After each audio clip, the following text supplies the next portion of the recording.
Hi students, this is Devamani, lecturer, Sarsia Reddy College, Eluru. Now I discuss about the subject banking theory and practice, and the topic is innovations in banking. Banking నవకల్పనలు అంటారు.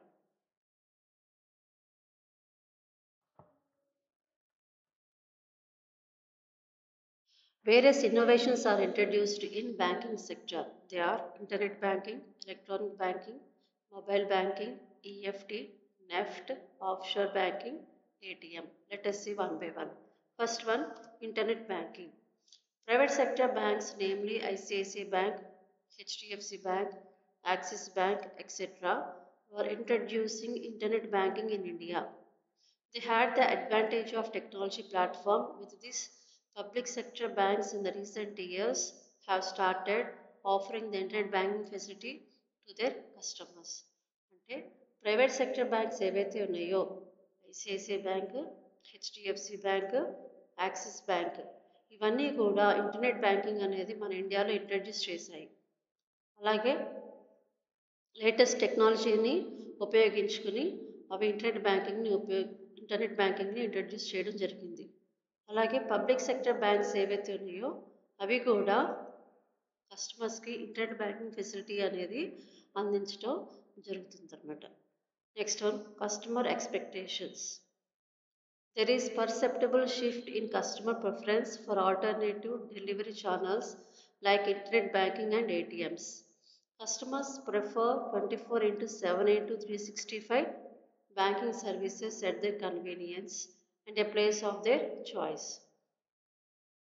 And it should be easier for them to transact their business. Customers యొక్క preference ఎలా ఉందంటే వాళ్ళకి కావాల్సిన services అన్నీ కూడా internet banking మరియు ATM ద్వారా వాళ్ళు సర్వీసెస్ని చేసుకుంటున్నారు. అలాగే కస్టమర్స్ 24 గంటలు 7 రోజులు 365 రోజులు బ్యాంకింగ్ సర్వీసెస్ కావాలని వాళ్ళు కోరుతున్నారు. అలాగే వాళ్ళకి కన్వీనియంట్గా అలాగే వాళ్ళకి కావాల్సిన ప్లేస్లో యొక్క సర్వీసెస్ కావాలని వాళ్ళు కోరుతున్నారు అనమాట. అలా ఉండటం వలన వాళ్ళ యొక్క ట్రాన్సాక్షన్స్ అనేది ఈజీగా చేసుకోవటం కుదురుతుంది. Next one, challenges faced in India. First one, a majority of customers are not computer savvy. చాలామంది కస్టమర్స్కి కంప్యూటర్ యొక్క పరిజ్ఞానం తెలిసి ఉండదు. కంప్యూటర్ ఆపరేట్ చేయడం తెలియదు. అలాగే కంప్యూటర్ని గురించి తెలిసి ఉండదు. ఇంటర్నెట్ బ్యాంకింగ్ అనేది యూటిలైజ్ చేసుకోవాలంటే కంపల్సరీగా కంప్యూటర్ పరిజ్ఞానం కావాలి. అందుకని కంపల్సరీగా ఇంటర్నెట్ బ్యాంకింగ్ యూజ్ చేస్తే కంప్యూటర్ తెలిసి ఉండాలి. Second one, availability of internet bandwidth and connectivity is not uniform. Internet connection అనేది అన్ని వేళలా అన్ని ప్రదేశాలలో లభించదు. Third one, non availability of safe computing facilities across the country. Computer facilities అన్ని చోట్ల అవైలబుల్గా ఉండదన్నమాట. సో కంప్యూటర్ ఫెసిలిటీస్ అనేది అన్ని చోట్ల అన్ని వేళలా అవైలబుల్గా ఉండటం జరగదు. Fourth one, customer confidence in internet banking needs to be built. Internet banking గురించి కస్టమర్స్కి తెలియజేయాలి. అలాగే ఇంటర్నెట్ బ్యాంకింగ్ మీద వాళ్ళకి నమ్మకం కలిగించాలి. Fifth one, ensuring security including privacy and confidentiality of customers information is a challenge. Customer account యొక్క information అత్యంత గోప్యంగా ఉంచాలి. సో ఇవన్నీ కూడా ఛాలెంజెస్ అన్నమాట. Next one, advantages of internet banking. First one, reduction in transaction cost in the long run.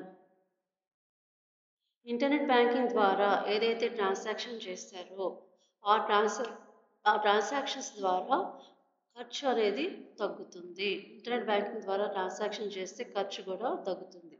Second one, effective medium to market the products and services. Bank యొక్క services కానీ products కానీ కస్టమర్స్కి తెలియటం కోసం ఈ యొక్క ఇంటర్నెట్ బ్యాంకింగ్ అనేది మీడియేటర్గా వ్యవహరించవచ్చు. Third one, faster product deployment. Bank యొక్క ప్రొడక్ట్స్ అందరికీ ఇంటర్నెట్ బ్యాంకింగ్ ద్వారా కూడా తెలుసుకోవచ్చు. దాని ద్వారా బ్యాంక్ యొక్క ప్రొడక్ట్స్ ఏంటివో కస్టమర్ తెలుసుకుంటాడు అనమాట. ఫోర్త్ వన్ కస్టమర్ కన్సాలిడేషన్, అంటే కస్టమర్ ఏకీకరణ అంటారు. సో కస్టమర్ అందరికీ ఒకే రకమైన సేవలు అందించడం ద్వారా ఇంటర్నెట్ బ్యాంకింగ్ ద్వారా జరగవచ్చు. Fifth one introduction of new products for specific customers. ఇక్కడ స్పెసిఫిక్ కస్టమర్స్ అంటే ఫర్ ఎగ్జాంపుల్ ఫ్యాక్టరీస్ రన్ చేసేవాళ్ళు, లేదా హోదా గల వ్యక్తులు, లేదా విఐపి పర్సన్స్ ఎవరైతే ఉంటారో వాళ్ళు స్పెసిఫిక్ కస్టమర్స్ కింద అంటారు. సో వాళ్ళకి న్యూ ప్రొడక్ట్స్ని ఇంట్రడ్యూస్ చేయడానికి అవకాశం ఉంటుంది. Third one modern services provided by bank through internet banking. First one centralized banking solution, online tax payment, corporate internet banking, online shopping, retail banking, internet banking, foreign exchange, e-money, India, online railway reservation, depository services, online bill payment. So ఈ services అన్నీ కూడా modern services కింద వ్యవహరిస్తారు. So ఈ యొక్క internet banking ద్వారా ఈ యొక్క సర్వీసెస్ అనేది ప్రొవైడ్ చేయడం జరుగుతుంది. First one centralised banking solution, అంటే బ్యాంకింగ్ యొక్క ట్రాన్సాక్షన్స్ అన్నీ కూడా బ్యాంకింగ్ అన్ని సెంట్రలైజ్ చేయడం వల్ల ట్రాన్సాక్షన్స్ అన్నీ కూడా ఈజీగా చేయగలుగుతున్నారు. సో ప్రీవియస్ డేస్లో ఒక చోట నుంచి ఇంకో చోటికి మనీ ట్రాన్స్ఫర్ చేయాలంటే it will take a 2-3 days. But now ఒక ప్లేస్ నుంచి ఇంకో ప్లేస్కి మనీ ట్రాన్స్ఫర్ చేయాలి అంటే కనుక ఆన్లైన్లో మనీ ట్రాన్స్ఫర్ చేయడానికి అవకాశం ఉంది. దాని ద్వారా టైము మనీ కలిసి వస్తుంది. Second one online tax payment. ప్రతి ఒక్కరు కూడా ట్యాక్స్ అనేది పే చేస్తారు. సో ఈ యొక్క ట్యాక్స్ అనేది పే చేయాలంటే గవర్నమెంట్ ఆఫీసుల్లో లైన్ కడతా ఉంటారు. సో దీన్ని ఈ యొక్క ఇంటర్నెట్ బ్యాంకింగ్ ద్వారా ఆన్లైన్లో ట్యాక్స్ కనుక పే చేస్తే వాళ్ళకి టైము అలాగే మనీ కూడా కలిసి వస్తాయి అన్నమాట. Next one corporate internet banking. Fourth one online shopping. So మీకు ఆల్రెడీ తెలుసు ఆన్లైన్ షాపింగ్. సో ఇంట్లోనే కూర్చుని మీరు షాపింగ్ ఇంట్లోనే కూర్చుని మీరు షాపింగ్ కూడా చేయొచ్చు అనమాట through internet banking. Next one retail internet banking. So షాపింగ్తో సహా మనం ఇంట్లోనే ఉండి రీటైల్ బిజినెస్ కూడా చేయొచ్చు అనమాట. So only through the internet banking. అలాగే ఫారిన్ ఎక్స్చేంజ్ ద్వారా చేసుకోవచ్చు, ఈ మనీ ఇండియా చేసుకోవచ్చు, రైల్వే రిజర్వేషన్స్ కానీ, డిపాజిట్స్ కానీ, బిల్ పేమెంట్ కానీ ఇవన్నీ కూడా ఆన్లైన్లో చేసుకోవచ్చు. ఇవన్నీ కూడా ఏ విధంగా చేస్తాము? Only through the internet banking. అంటే ఇంటర్నెట్ బ్యాంకింగ్ ద్వారా ఇవన్నీ సర్వీసెస్ కస్టమర్కి బ్యాంక్ వాళ్ళు అందించడం జరుగుతుంది.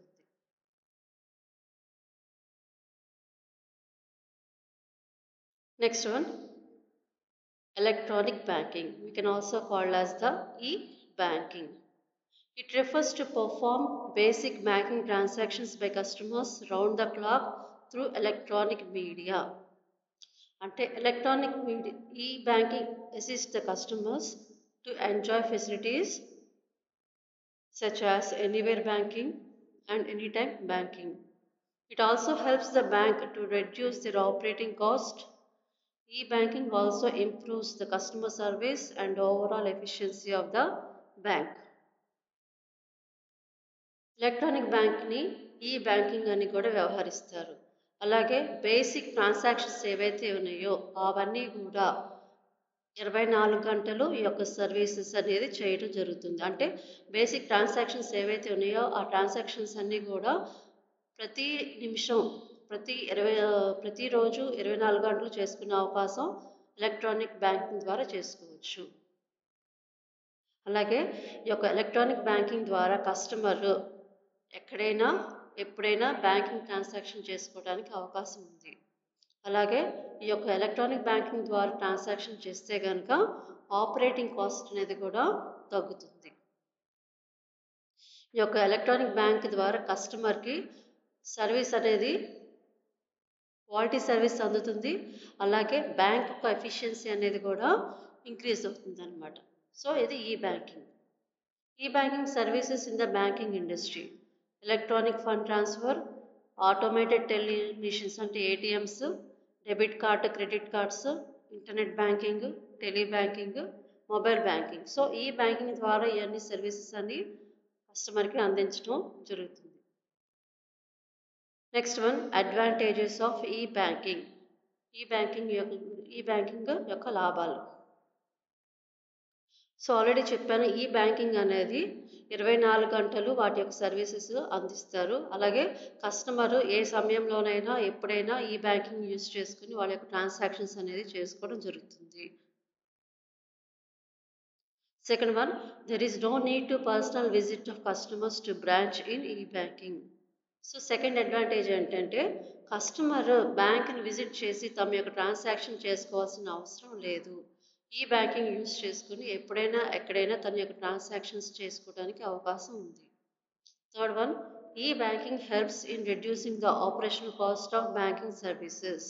అలాగే ఈ బ్యాంకింగ్ ద్వారా ఇటు కస్టమర్స్కే కాకుండా బ్యాంకింగ్ కూడా ఉపయోగకరమే. సో ఏ విధంగా ఉపయోగకరం అంటే ఆపరేషన్ కాస్ట్ ఏదైతే ఉందో అది రెడ్యూస్ అవుతుంది, అది తగ్గుతుంది అన్నమాట బ్యాంకింగ్ వాళ్ళకి. Fourth one, bank can perform various quality services such as online trading, online shopping, online tax payment, online railway reservation, etc. So ఈ బ్యాంకింగ్ ద్వారా బ్యాంక్ కస్టమర్స్కి వేరే సర్వీసెస్ అందించడం జరుగుతుంది. అవి ఏంటంటే ఆన్లైన్ ట్రేడింగ్ చేసుకోవచ్చు, ఆన్లైన్ షాపింగ్, అలాగే ఆన్లైన్లో ట్యాక్స్ పే చేసుకోవచ్చు, అలాగే ఆన్లైన్లోనే రైల్వే రిజర్వేషన్ కూడా చేసుకోవచ్చు అనమాట. ఇవే కాకుండా ఇంకా సర్వీసెస్ కూడా ఉంటాయి అన్నమాట. Next fifth one, e-banking helps the bank to provide efficient, economic and quality service to the customer. E banking ద్వారా బ్యాంక్ తమ యొక్క కస్టమర్స్కి క్వాలిటీ సర్వీసు అలాగే ఎఫిషియెంట్ సర్వీస్ అనేది అందించడం జరుగుతుంది. Sixth one, e banking assist in increasing the speed of response to customers requirements. అంటే customers యొక్క అవసరాలని గమనించుకుని వాళ్ళకి ఎప్పుడు ఏ విధంగా అవసరం ఉంటుందో గమనించుకుని ఆ సర్వీసెస్ అనేది ప్రొవైడ్ చేయడం జరుగుతుంది. అతి త్వరగా రెస్పాండ్ అవ్వటం అనేది జరుగుతుంది అనమాట. సో ఇవి ఈ బ్యాంకింగ్ యొక్క advantages. Next one, obstacles in ఈ బ్యాంకింగ్. అంటే నష్టాలు, ఈ బ్యాంకింగ్ ద్వారా కలిగే నష్టాలు ఏవైతే ఉన్నాయో చూద్దాం.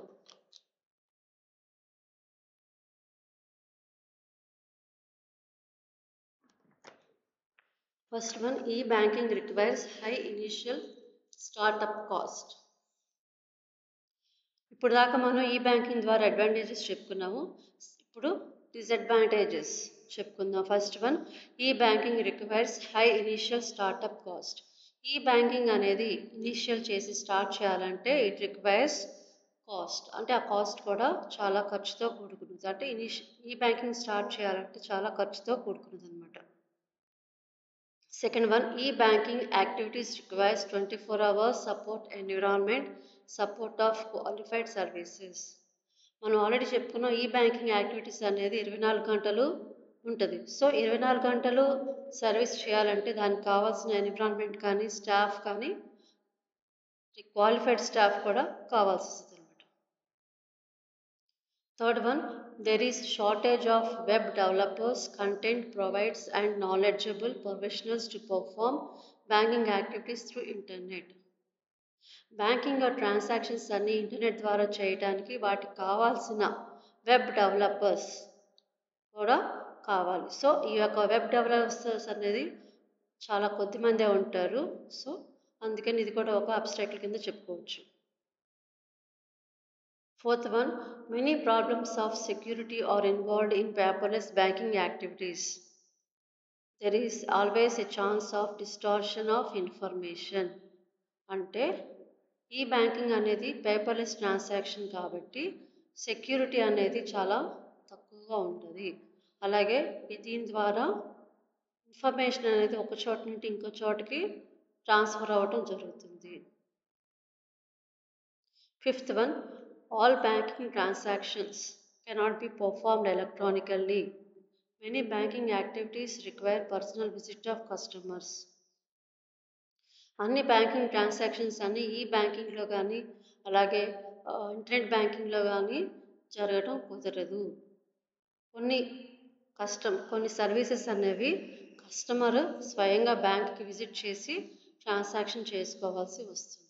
సో ఇవన్నీ కూడా ఆబ్స్టకల్స్ ఇన్ ఈ బ్యాంకింగ్, అంటే ఈ బ్యాంకింగ్ నుండే నష్టాలు అనమాట. సో ఇన్నోవేషన్స్ ఇన్ బ్యాంకింగ్లో మనం electronic banking, internet banking 2 topics చెప్పుకున్నాము. రిమైనింగ్ టాపిక్స్ నెక్స్ట్ క్లాస్లో నెక్స్ట్ వీడియోలో చెప్తాను. So thanking you.